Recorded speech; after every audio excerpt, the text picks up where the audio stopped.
저번에 했을 때 이제 우리 체언 했었고, 그 다음에 관계언 했었고, 이제 세 번째 들어가는 시간인데, 오늘은 이제 세 번째 거 뭘 할 거냐면, 이제 우리가 수식언이라는 걸 한번 해볼 건데, 여기 쓸게.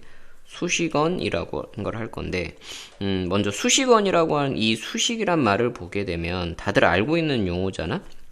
그치? 수식이라고 하는데, 한자로 보게 되면 수와 식이 다 똑같아. 뭐냐면 둘 다 꾸며주다의 의미야. 꾸미다. 그러니까 수식이라는 의미가 뭐냐라고 하면 둘 다 꾸미다의 의미를 갖고 있어. 그러니까 꾸밀 숫자, 꾸밀 식자를 말해.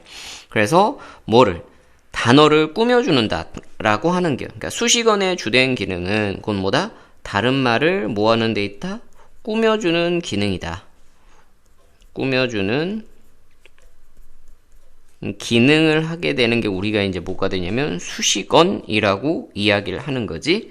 자, 그럼 이제 수식언이라고 하는 거를 이제 놓고 보면 좀 크게 가볼게. 자, 우리가 이제 체언이라고 하는 게 있잖아. 체언. 전 시간에 예전에 배웠으니까 체언. 몸체자가 있는 체언. 명사, 대명사, 수사를 말하는 체언이 있고, 그 다음에 우리가 문장 끝에서 여러 가지로 변화가 되는 게 있어. 그걸 뭐라고 그래? 용언이라고 하지. 용언. 자, 체언과 이 용언을 놔뒀는데, 자, 왜 이걸 놔뒀냐면, 자, 주로 요 체언을 뭐 해주는 거? 꾸며주는 역할을 하는 게 있어. 요 체언을 주로 꾸며주는 역할을 하는 게 있어. 체언을 주로 수식한다라고 이야기하거든? 그게 이제 뭐냐면, 바로 관형사가 되는 거야. 관형사.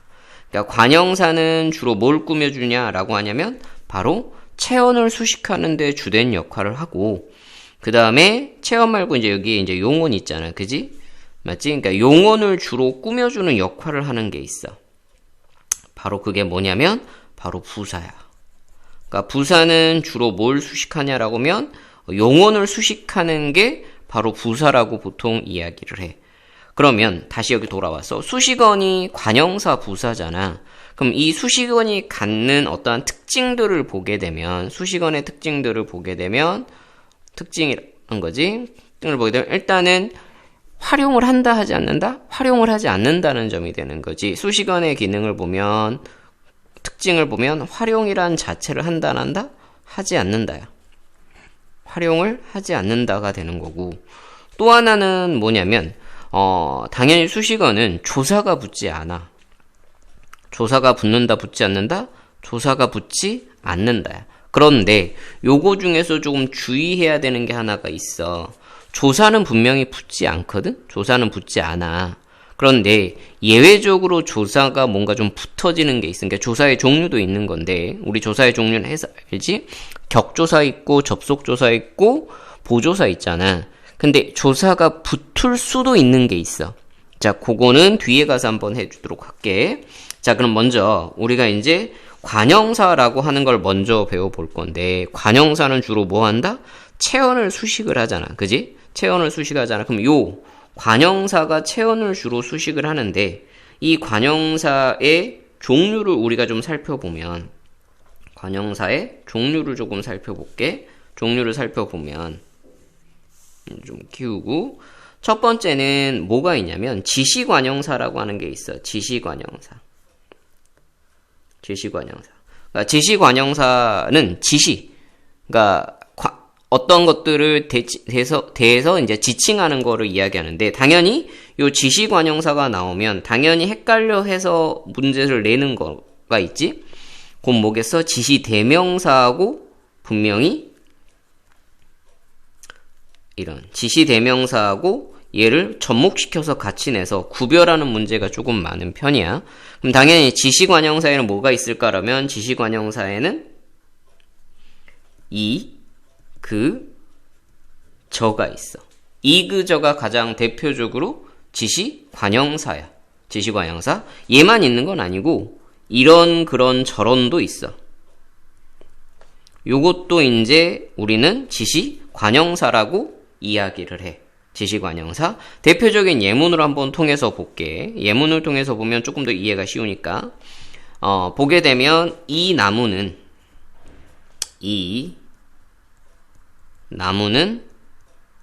크다라고 하는 문장을 하나 썼어. 이 나무는 크다. 그 다음에 이는 우리가 생각했던 것이다. 이렇게 썼어. 자, 여기 밑줄을 쳐볼게. 당연히 이 나무는 했을 때 이라는 자체가 여기 이라는 자체가 어디를 꾸몄어? 당연히 나무라는 걸 꾸몄으니까 당연히 나무 어때? 이 나무를 말했지. 그러니까 이때 이는 뭐가 되는 거냐면 바로 이는 바로 관형사가 되는 거야. 얘는 관형사가 되는 거야. 이 자체는 맞지? 여기다 쓸게. 요거는 당연히 관형사가 되는 거야. 그런데 뒤에 있는 문장을 보면 이는 우리가 생각했던 것이다 라고 했는데 이때 이는이라는 자체는 똑같은 형태이긴 하지만 여기에 요 이는이라고 하는 거는 바로 지시 대명사가 되는 거지. 지시 대명사가 되는 거지. 지시 대명사가. 그래서 형태상은 똑같은데 분명히 다른 게 있어. 물론 조사가 붙느냐 붙지 않느냐라고 우리가 일단 가장 기본적으로 따져. 제일 쉽게는 조사의 붙임 여부를 따지면 돼. 관형사 뒤에는 조사가 붙을 수가 없어요. 됐지? 근데 이는 생각했어. 누가? 우리가 생각한 거야. 라고 이야기하는 거니까 요 경우에 이는 지시 대명사로 보는 게 맞아요. 자, 그 다음에 다시 지시 관형사도 있고 그 다음 뭐도 있냐면 수관형사도 있어요. 수관형사도 있어요. 당연히 수관형사가 나오면 가장 많이 나오는 게 뭐냐면 당연히 수사하고 비교를 제일 많이 해요. 뭐 수관형사에는 가장 대표적인 게 한, 두, 다섯 등등등등등 여러 개가 있겠지? 그지? 자, 그럼 수사하고 비교하는데 똑같아. 대명사냐 수사냐라고 하는 건 최근에 들어가니까 당연히 조사가 붙잖아. 그러니까 조사를 많이 활용하면 쉽게 알 수 있어. 예문을 통해서 우리가 보면 장미 한 송이를 사다. 이렇게 문장을 갔을 때 당연히 여기에 한이 뭐가 되는 거냐면 송이를 꾸몄잖아. 그러니까 이 경우에는 우리는 뭐라고 이야기하는 거? 얘는 수관형사가 맞지. 수관형사가 맞지. 그지? 그런데 다른 문장을 예문을 볼게. 장미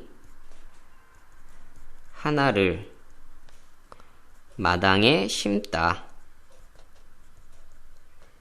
라고 했을 때 누가 봐도 형태가 달라. 그지? 여기에 보는 요 하나를 보게 되면 맞지? 여기 뒤에 뭐가 있어? 르리라고 하는 조사가 붙었지. 맞지? 그래서 조사를 빼도 장미 하나 마당에 심다 이래도 되거든? 그래, 르를 붙여도 돼. 그런데 한은 위에 있는 한은 장미 한 송이를 했을 때 한에다가 조사를 붙으면 말이 안 되거든. 그래서 요때 하나는 이제 뭐가 되는 거야? 당연히 수사가 되는 거지. 자, 요게 수관형사하고 수사는 이렇게 보면 돼. 근데 보통에 수관형사가 붙을 땐 뒤에가 단위성 의존명사가 올 때가 있거나 혹은 자립명사가 오면 보통에 가능해. 근데 수관형사는 수사를 붙이지는 않아. 수사하고 그러니까 모든 관형사가 체언을 수식하냐라고 이야기했을 때 안 되는 것도 우리는 분명히 존재해. 안 되는 것도. 예를 들면 수관형사는 수사를 할 수 없어. 여기에 봐봐. 장미에다가 여기에다가 한이라고 하는 쓱 수관형사를 넣어봐. 그럼 말이 돼? 안 돼? 말이 안 되지. 이 경우에는 될 수가 없어. 이 경우에는. 그러니까 모든 관형사가 체언을 수식하냐라고 할 때 그렇진 않고 안 되는 것들도 있다라고 이야기를 하는 거지. 안 되는 것도. 마찬가지야. 여기 아까 우리 지시 관형사 같은 경우에도 지시 관형사가 모든 체언을 꾸며줄 거냐라고 하면 그렇진 않아. 안 되는 것도 있는데 뭐냐면 고유명사는 되지 않아. 붙지 않아. 고유명사 혹은 상태를 나타내는 거에도 붙지는 않아. 요걸 조금 써보면 지시 관형사가 모두 붙느냐라고 하면 아니야. 예외적인 거로 붙지 못하는 경우도 있어. 그지? 안 되는 경우도 있어. 뭐냐면 저 김철수는 이럴 때 고유명사에는 붙일 수 있다 없다? 없다라는 거. 얘가 들어가선 안 돼. 혹은 상태를 나타내는 명사에도 붙일 수는 없어. 예를 들면 저 성실이라는 게 상태거든. 그래서 이 경우에도 마찬가지로 붙을 수는 없는 경우. 자, 이런 것도 있고, 이제 마지막에 지시 관형사 했고 수사 했잖아? 또 하나는 이제 관형사에는 뭐냐면 제일 많은 거지, 우리가. 성상 관형사라고 이야기하는 거지. 성상 관형사라고 하는 게 있어. 성상 관형사는 용어를 풀면 돼. 성질이나 상태를 보통 나타내는 거야. 얘는 가장 많아. 가장 많이들 쓰는 건데, 가장 많이들 쓰는 게 당연히 가장 많기 때문에 다른 거하고 좀 비교 좀 많이 하겠지. 성질이나 상태를 나타내는 것들을 보통 이야기를 해. 그래서 이제 요거의 대표적인 게 너무 많으니까 다 말하진 않고 이야기하면 새, 헌, 다른 등등등등이 있는데, 자, 얘도 한번 비교해서 보면 좀 알 수 있어. 예를 들면 새를 갖고 이야기를 해보면 셋하고 옷이 있고 새 옷이 있고 그 다음에 색시가 있어. 자, 이때 둘의 새가 같느냐라고 하면 그렇지가 않지. 먼저 여기 새 옷 했을 때 새는 옷을 꾸며주니까 이때 새는 관형사가 맞아. 이때는 얘는 관형사가 맞아. 얘는 관형사가 맞아. 그런데 여기에 붙는 색시 했을 때 이때 새라고 하는 거는 관형사가 아니라 우리가 이제 뭐라고 하냐면 얘는 접두사야. 접두사. 그래서 관형사가 아니야. 그래서 관형사 같은 경우는 다시 이야기하면 자립성과 분리성을 갖고 있어. 그런데 접두사 같은 경우는 자립성과 분리성이 아니야. 의미가 있는 것도 아니거든. 그러니까 새하고 띄어서 색시해버리면 새 자체는 의미가 있는 게 아니거든. 자, 요렇게 비교하는 거고, 또 하나는 애들이 조금 헷갈려 하는 것 중에서 요 문장을 한번 예를 들어 볼게. 다른, 밑에다 쓸게요.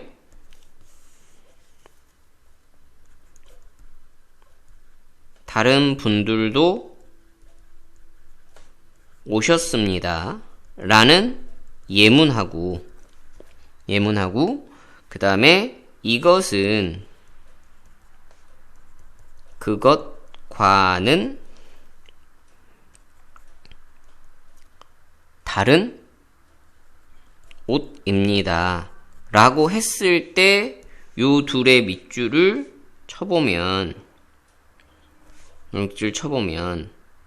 자, 위에 있는 다른이라고 하는 거는 분이라고 하는 뭐할까? 명사를 꾸몄어. 그러니까 이때 다른은 뭐가 되냐면 우리가 알고 있는 대로 뭐가 돼? 얘는 관형사야. 얘는 당연히 그렇게 하면 당연히 관형사겠지? 관형사야.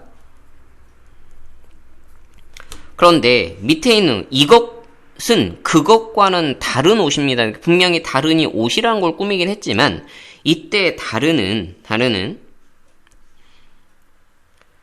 역할은 관형어의 역할을 해. 그래서 여기서 머릿속에 넣어야 할 게 관형어는 품사를 말하는 게 아니라 문장상에서의 역할을 말하는 거거든.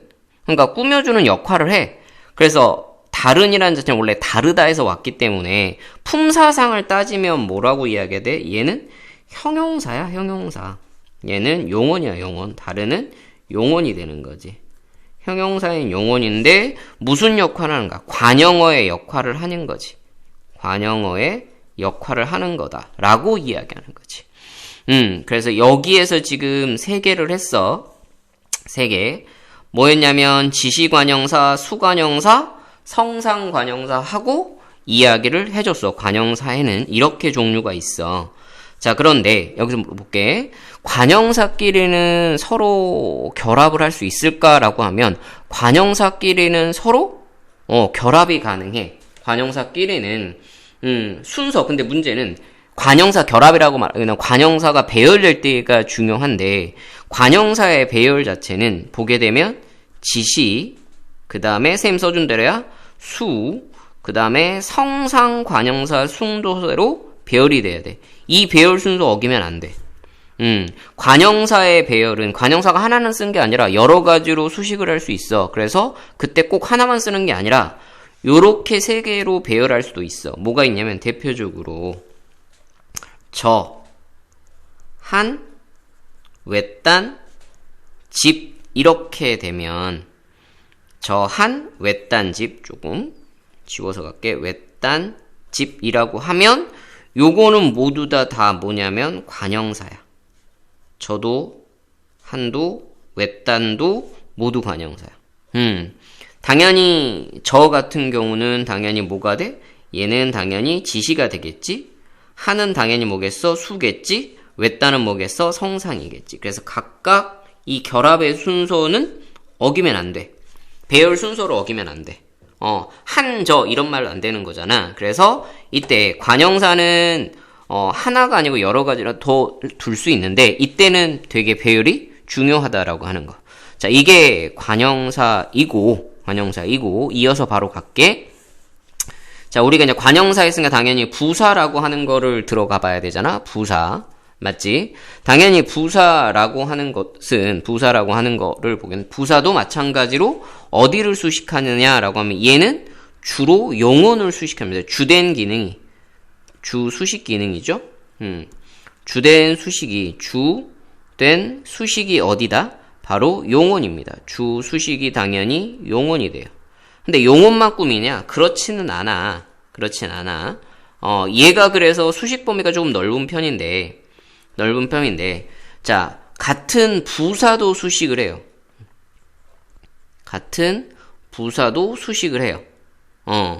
그러니까 이거는 부속적인 기능이야. 주된 기능은 용언을 수식하는 게 맞고, 부속적인 기능으로 보면, 그러니까 많지는 않지만 같은 부사를 수식할 수도 있어, 부사끼리. 그 다음에 관형사, 수식어 중에서는 관형사 수식하는 경우도 있고, 아주 극소수로는 체언을 수식하는 경우도 있어. 그러니까 없진 않는데 주된 수식은 뭐다? 용언 수식이라고 우리가 보통 이야기를 해줘야 돼. 그리고 또 하나는 위치 이동이 좀 자유로운 게 이제 부사인데 그러는 게 왜냐면 아까 말한 대로 얘가 수식하는 게 조금 넓다 보니까 관형사보다는 그래서 얘가 수식하는 게 어디로 가느냐에 따라 약간은 달라. 부사를 보게 되면 부사를 이쪽으로 갈게. 부사를 보게 되면 여기로 가서 보면 당연히 부사 자체를 보게 되면 부사가 어디 쪽을 꾸며주느냐. 그래서 그걸 이제 한정이라고 우리가 보통 써보는데 어디를 한정해서 볼 거냐. 꾸며주는 수식을 어디서 한정할 거냐라고 보는 건데 요 한정된 부분을 보게 되면 좀 달라지는 거지. 바로 구나 절 뭔가 요런 문장 쪽으로 한정해서 해 라고 하게 되면 우리가 이제 그걸 뭐라고 하냐면 문장 부사라고 해. 그거를 뭐라고 하냐면 문장 부사. 그러니까 어디를 꾸며줄까라고 하냐면 부사가 구나 절 문장 전체를 꾸며줘 라고 하면 그거를 문장 부사라고 이야기를 하고 혹은 얘가 부사가 어느 성분 속으로 들어가서 꾸며줘. 어느 성분 속으로 쏙하니 들어가서 꾸며줘. 당연히 주된 성분 속으로 들어가는 건 어디겠어? 용언으로 많이 꾸며주겠지. 용언을 수식한다거나 아주 극소수로는 부사 혹은 체언, 수식언을 수식한다거나 그걸 갖다 이제 우린 뭐라고 하냐면 성분 부사라고 해. 어느 성분으로 들어간다라고 해서 그거를 성분 부사라고 이야기를 해. 그래서 문장 부사하고 성분 부사로 나누어지는 게 부사인데 자, 먼저 문장 부사를 놓고 보면 문장 부사는 구나절 앞에서 오겠지, 위치상. 그래서 이제 문장 부사의 이런 종류에는 첫 번째 뭐가 있냐면 양태 부사라고 하는 게 있어. 양태 부사. 그러니까 양태 부사는 명칭이 좀 어려운데 아무래도 쉽게 말하는 거는 뭐냐면 앞에 와서 말하는 사람의 어떠한 상태를 말하는 거야. 그러니까 요걸로 귀결이 된다라고 이야기하는 거지. 그러니까 말하는 사람이 이런 상태가 될 거라는 거를 우리는 뭐 할 수 있다? 바로 알 수 있는 부분인 거지. 그게 이제 우리가 흔히 말하는 양태부사라고 이야기를 해. 그러니까 말하는 사람의 태도를 알 수 있다라고 해서 양태부사라고 이야기하는 거지. 대표적인 게 있지. 뭐가 된 문장 앞에 오니까 과연, 설마, 뭐 모름지기 등등등 요런 것들이 이제 양태부사가 되는 거지. 또 하나는 이제 무슨 부사가 있냐면 접속부사가 있어. 접속부사. 여러분들이 잘 알고 있는 접속사가 이제 그 접속부사가 되는 건데, 접속부사에는 그리고, 뭐, 그런데, 따라서, 이런 것도 있고, 그래서, 흔히 말해서 문장을 연결하는 문장에 해당하는 접속부사도 있고, 그 다음에 또 하나는 단어를 연결하는 단어의 접속부사도 있지. 단어의 접속부사. 뭐가 있냐면, 또는, 및, 혹은, 또는, 및, 혹은 이런 것들은 단어적인 거지. 그래서 요로 위에 있는 걸 우리는 뭐라고 하냐면 그리고 그런데 혹은 이제 뭐 곧 즉 이런 것들인데 요런 거는 이제 문장으로 말하는 문장의 접속부사고 또는 및 혹은 같은 경우는 우리는 단어적인 접속부사라고 우리가 보통 이야기를 해. 그래서 문장부사는 양태부사인데 이때 조금 헷갈려 하거나 이 의미를 잘 모르는 게 바로 뭐라고 이야기했어? 요 양태부사야, 양태. 요 양태부사는 다시 뭐라고 이야기했어? 말하는 사람의 태도가 나타난다라고 하면 돼. 그래서 양태부사는 이렇게 써볼게. 말하는 사람의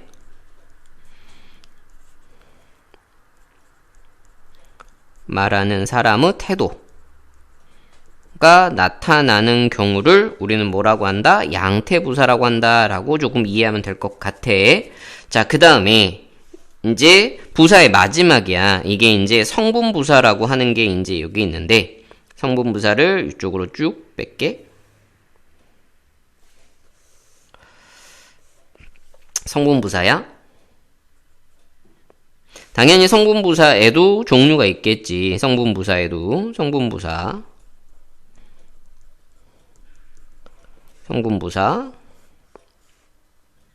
자, 이 성분부사의 종류를 가보면 아까 관형사에서도 똑같은 용어가 있었지. 뭐가 있었냐면 성상부사.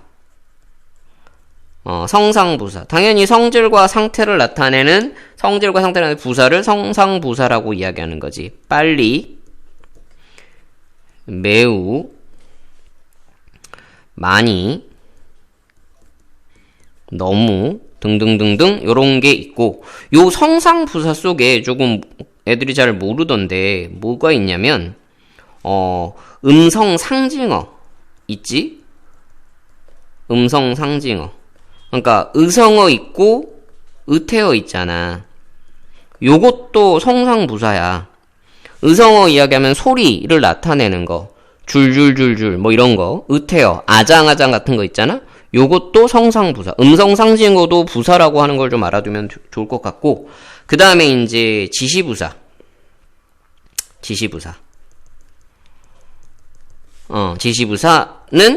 몇 개 없어. 이리 그리 저리라고 하는 게 있지. 이리 그리 저리. 이리 오거라 그리 가거라 뭐 이런 거지. 그 다음에 세 번째 얘도 잘 모르더라고. 부정부사.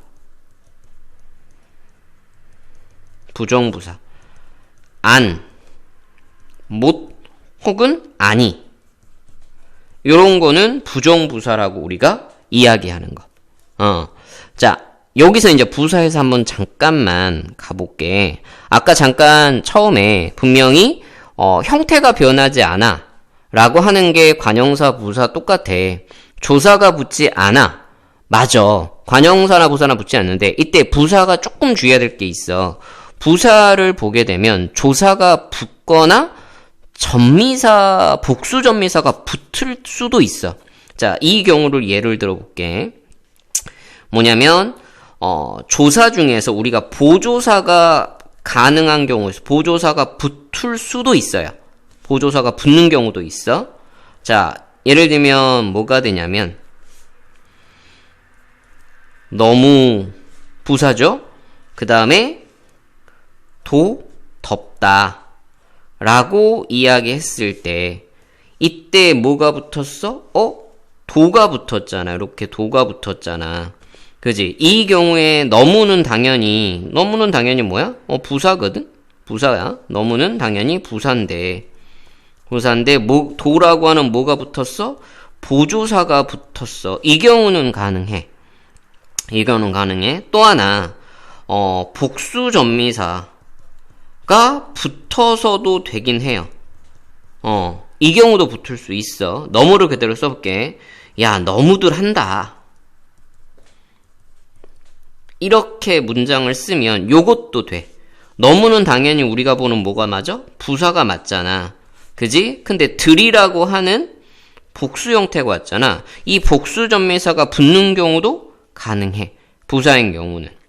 자, 여기까지가 이제 우리가 지금 보게 되는, 조금 길게 썼는데 수식어인 케이스야. 수식어. 관형사하고 이제 부사가 왔거든. 관자가 이해하시려면 관자가 관자야.